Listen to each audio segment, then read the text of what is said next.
Hello বন্ধুরা, আসসালামু আলাইকুম। এই যে দেখেন আজকে আমরা এই যে এটা কি বুঝছেন, এটা কিন্তু রসের হাড়ি। এই যে আমাদের দুইটা খেজুর গাছ আছে, আগে তো অনেক ছিল, সব মরে গেছে। এই যে আজকে রস হয়েছে, এই খেজুরের রস আর এই যে মুড়ি, এনে রয়েছে না, অনেক মজা না? আজকে আমরা খাবো। আজকে তাও আর পাইল কাটা রস, খেজুরের রস দিয়ে মুড়ি। ধরো তুমি ই করো, রোজ না তুমি রস ডালো, থাক না গো। এই তোমরা খাইবে রস? মুড়ি খাইবে না? অল্প রস হলে ডাই সব খাই ফেলায়। আস্তে আস্তে ডাইলো বন্যা দিন। এই দেখেন বাইরের গাছে খেজুরের রস কত দিলে, এক গ্লাস ভরে গেছে। নাও তুমি এক গ্লাস খাও।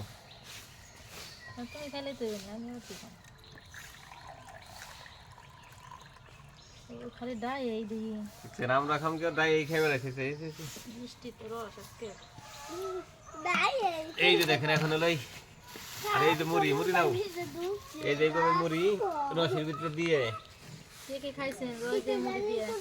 এই যে দেখেন এইভাবে মুড়ি দিয়ে, এই যে মুড়ি দিলাম, তারপরে এই যে কাটা মুড়ি, এই যে দেখেন খাবেন।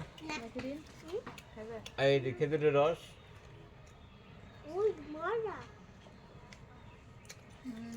অসাধারণ। মামা তুমি রস খাবে না? আসো আসো আসো, এদিকে আসো, এই যে মুড়ি আসো, আসো।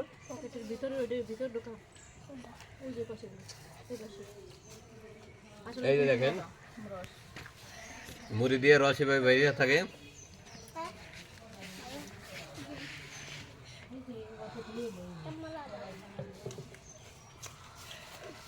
তোমরা কি খাইবে রস?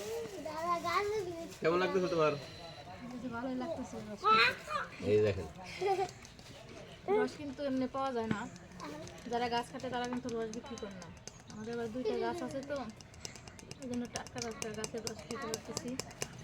আগে আসলো ভিটে আবার অনেক গাছ আসলো, প্রায় 50-60টা গাছ আসলো, সব মরে গেছে। শীতের দিনে খেজুর রস ছাড়া কি চলে? মেঘলা তোমরা কি খেতে? ঠান্ডা দেখে খেজুর রস খাবো না। নাও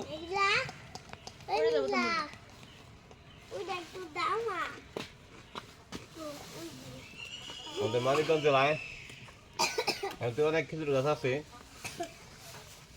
আমাদেরই কমে গেছে, অনেকের বাড়িতে আবার নাই।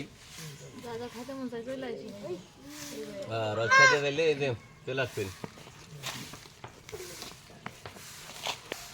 আর যে গাছটা রোদ্রের ভিতরে থাকে ওই গাছের রসটা একটু মিষ্টি হয় বেশি।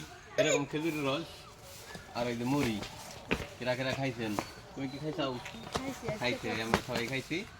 আপনাদের দাওয়াত রইল।